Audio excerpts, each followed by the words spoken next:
La transposition didactique est un concept récent dans l'histoire de l'éducation. C'est un processus qui consiste à transformer un objet de savoir en objet enseignable. Il s'agit de convertir des connaissances dites savantes, qui proviennent du monde scientifique, en connaissances à enseigner dans un cadre scolaire par exemple.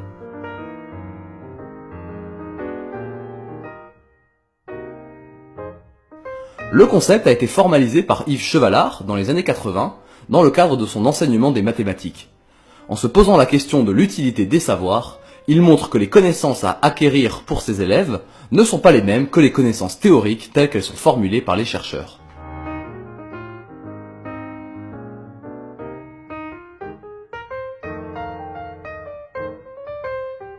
Pour mieux comprendre les différents liens entre tous les savoirs, il existe une représentation qui s'appelle le triangle pédagogique.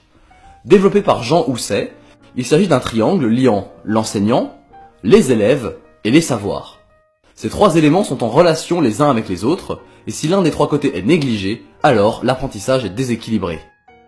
Les sciences de l'éducation s'intéressent donc à chaque relation, qui correspond ainsi à une discipline spécifique. Les liens d'apprentissage entre l'enseignant et les élèves relèvent de la pédagogie, ceux entre les élèves et leur savoir sont décrits par la métacognition, et enfin, les liens entre le savoir et l'enseignant renvoient à la didactique. Deux phases peuvent être distinguées dans le processus de transposition didactique, une phase externe et une phase interne. La transposition externe concerne tous les choix opérés avant l'enseignement en lui-même. On l'a dit externe puisqu'elle a lieu à l'extérieur de la classe. Il s'agit du choix des domaines à enseigner ou encore du contenu de l'enseignement. La transposition interne, quant à elle, prend en compte le facteur humain dans l'enseignement. Par exemple, les attentes du professeur et des élèves, la compréhension personnelle que chacun a des connaissances. Cette transposition est généralement réalisée par l'enseignant qui donne le cours. À l'école, c'est la différence entre le programme officiel et ce qui est réellement discuté dans la salle de classe.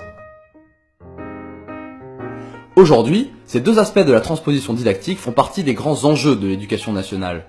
En effet, tous les enseignements doivent passer par une phase de réflexion didactique externe pour la mise en place d'un socle commun de connaissances. En même temps, une bonne connaissance du processus interne de la transposition didactique est essentielle. Elle permet de proposer aux enseignants des façons différentes de présenter leur discipline, par exemple en organisant des travaux pratiques.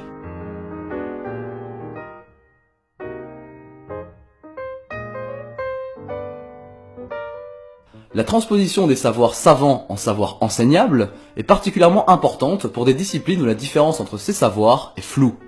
Dans les sciences humaines et sociales, telles que le français ou l'histoire, il est beaucoup plus difficile d'établir des priorités d'enseignement, les disciplines étant moins hiérarchisées que les mathématiques ou la biologie. Dans le cas des mathématiques, par exemple, il est fondamental de connaître certaines règles pour pouvoir ensuite faire des opérations plus complexes, alors qu'en français, il est plus difficile de déterminer quelle période littéraire étudier en priorité.